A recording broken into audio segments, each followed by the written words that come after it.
আমি সুব্রত বর এবং আমার ইউটিউব চ্যানেল সুব্রত বর পাঁচমিশালিতে আপনাকে স্বাগত। বন্ধু, আজকের একটা ভিডিও আপনাদের কাছে তুলে ধরবো। এর আগের দিন একটা ভিডিও দিয়েছিলাম কংক্রিটিং উইথ কংক্রিট পাম্প। তো সেই কংক্রিট পাম্পের সাহায্যে কিভাবে কংক্রিটটাকে আমরা ছাদের ওপরে তুলি সেটাই দেখব।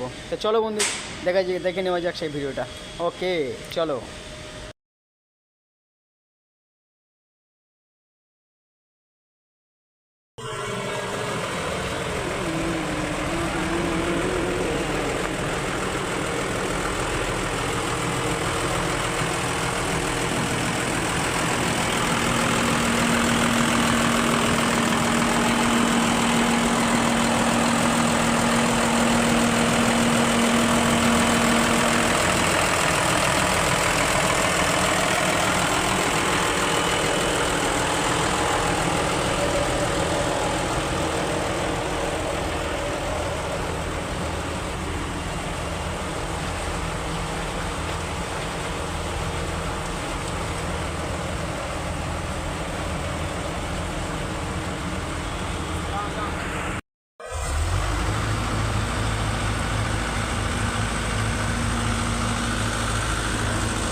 ভালো হচ্ছে।